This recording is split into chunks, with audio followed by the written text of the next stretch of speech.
बिस्मिल्लाहिर्रहमानिर्रहीम। अस्सलाम वालेकुम स्टूडेंट। हम कैपिटल स्ट्रक्चर का चैप्टर डिस्कस कर रहे थे।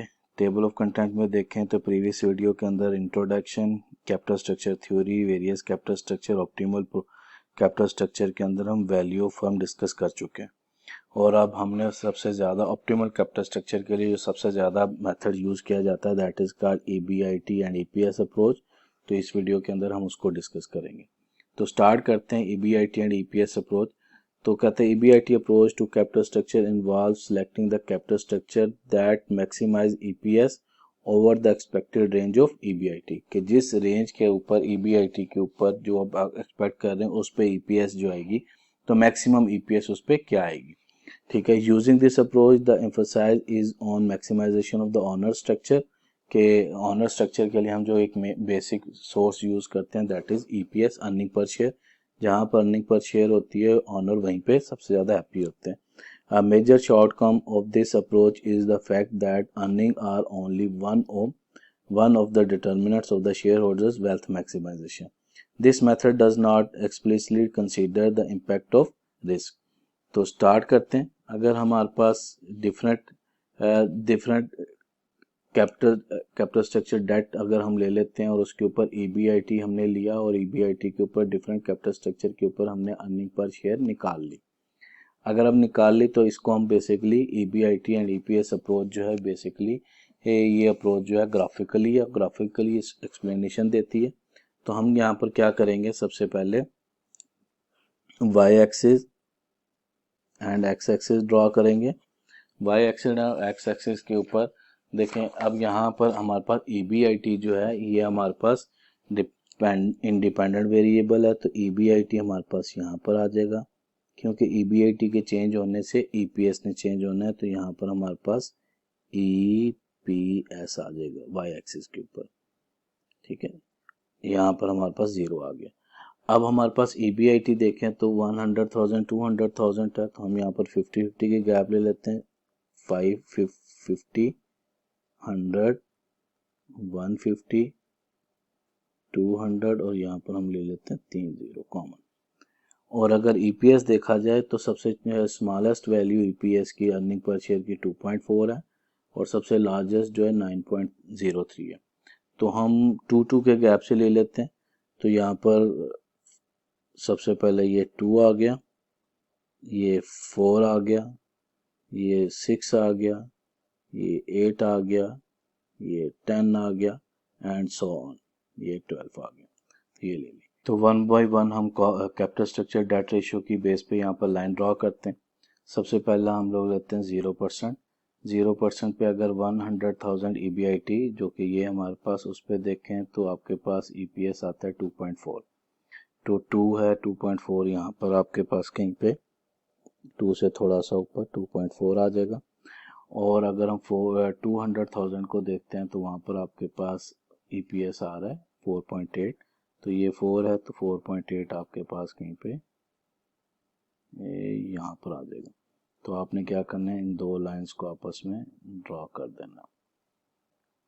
उसके बाद हमारे पास सेकंड जो सोर्स है कॉस्ट ऑफ कैपिटल का, जो हमारा कैपिटल स्ट्रक्चर डेट रेशियो है दैट इज कॉल्ड 30%।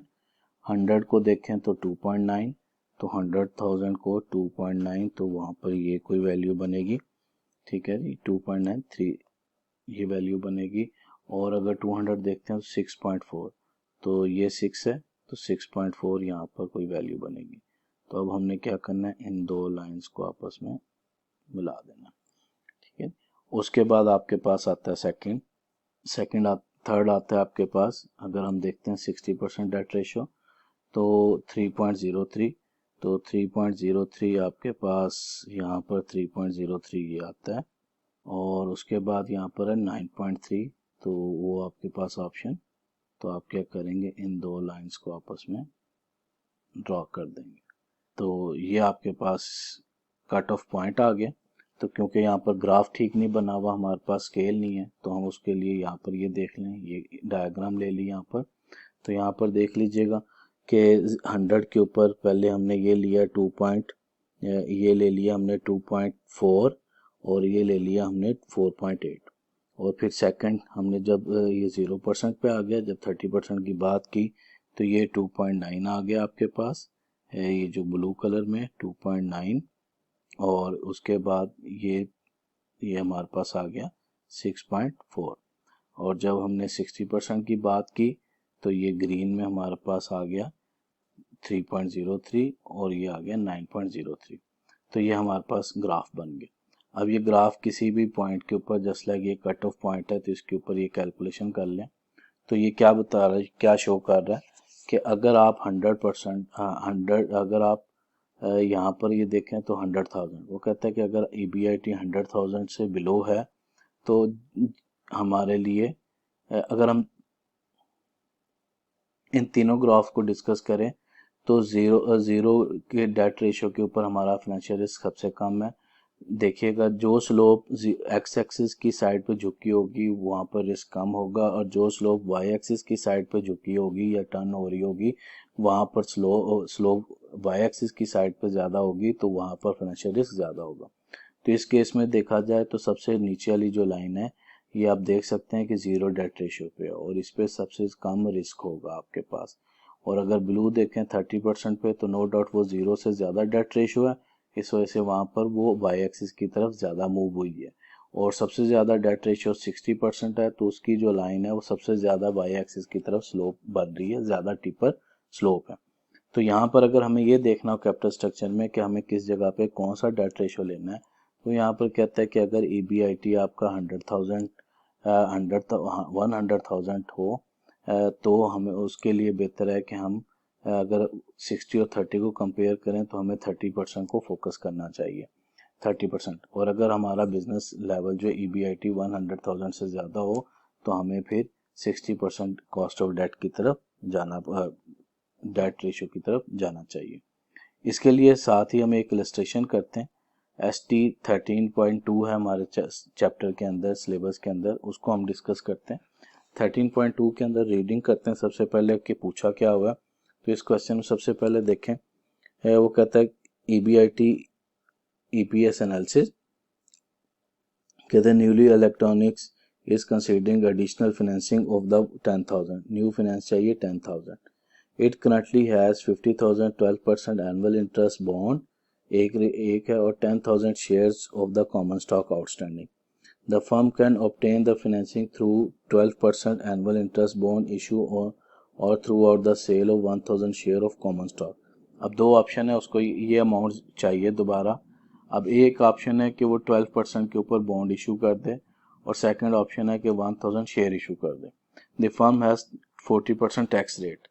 अब यहाँ पर कैलकुलेशन करते हैं। सबसे पहली चीज़ जो उसने पूछी है, अगर समरी, सबसे पहली चीज़ जो पूछी है, calculate the two EBIT EPS coordinates for each plan bye selecting any two EBIT value and finding there associate EPS values.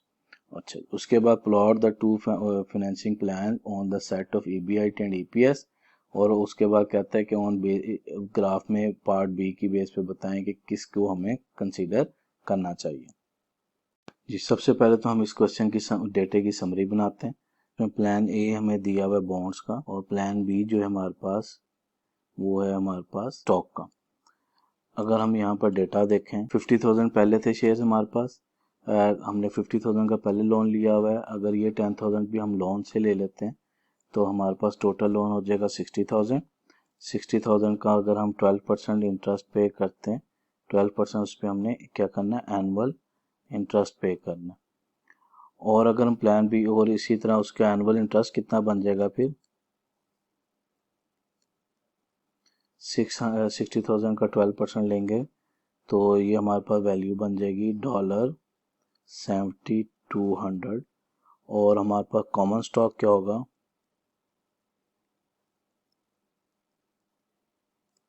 Common stock में कोई चेंज नहीं आएगा, 10,000 शेयर्स हैं वही 10,000 शेयर्स रहेंगे हमारे पास।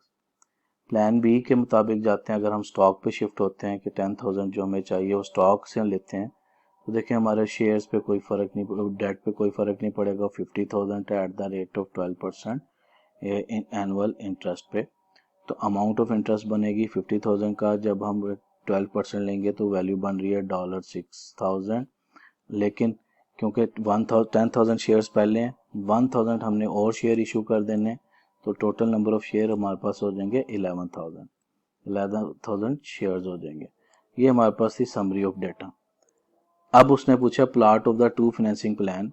रिक्वायरमेंट सबसे पहले क्या पूछिए, कहता है calculate two EBIT EPS is two EBIT values. कोई सी टू EBIT वैल्यूज अज्यूम करें और उस पर EPS कैलकुलेट करें। अब यहाँ पर हम कोई सी दो EBIT अज्यूम करनी है हमें। हम यहाँ पर इसी तरह स्टॉक प्लान ए और प्लान बी लेके चलेंगे। तो यहाँ पर हमारे पास जी हम अज्यूम करते हैं कि अगर हमारे पास EBIT अगर हमारे पास आएगी, अगर EBIT 30,000 हो या EBIT 40,000 हो, इसी तरह यहाँ पर भी 30,000 और 40,000। तो सबसे पहले EBIT में से हमने सबसे पहले क्या लेस करना होता है, इंटरेस्ट।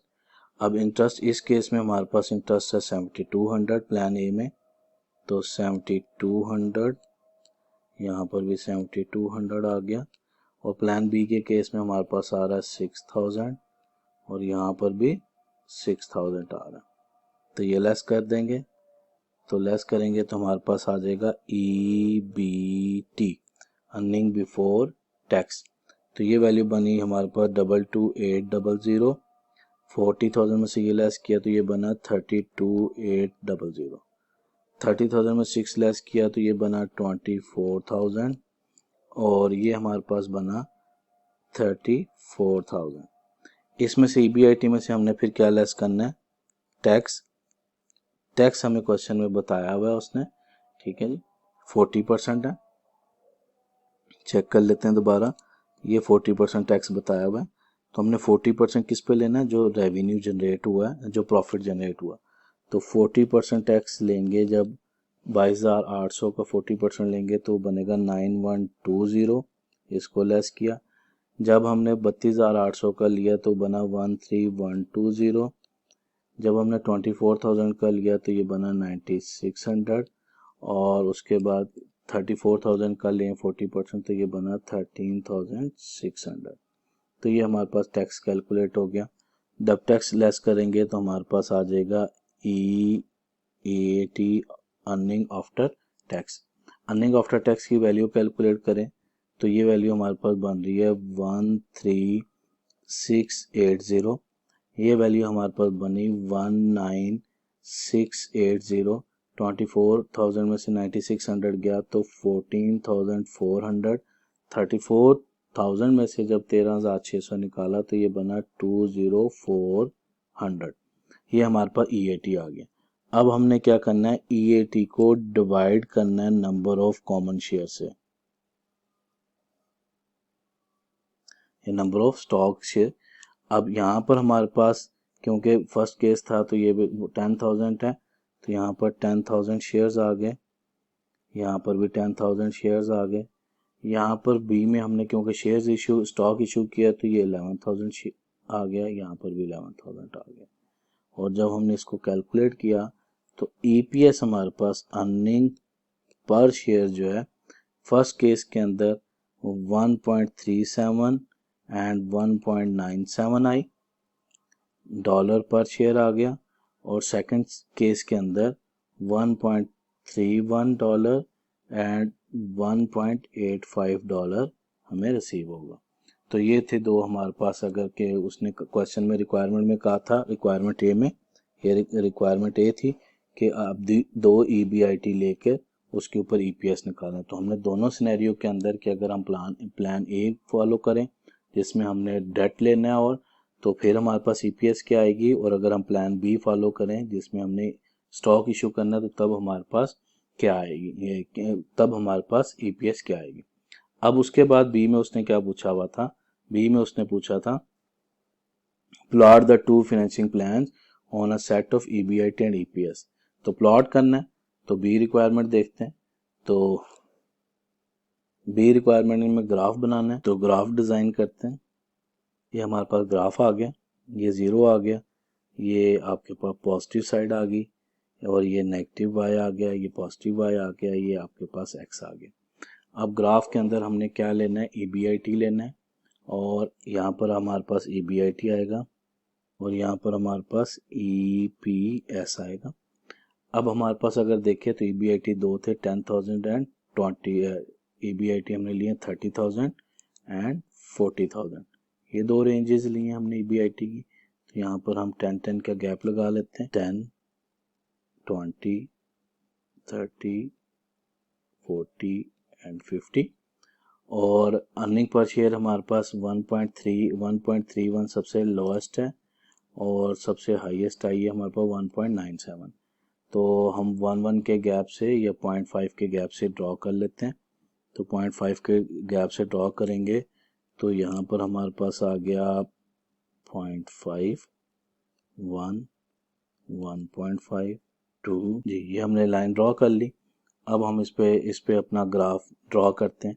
सबसे पहले हम ले लेते हैं प्रोजेक्ट ए को।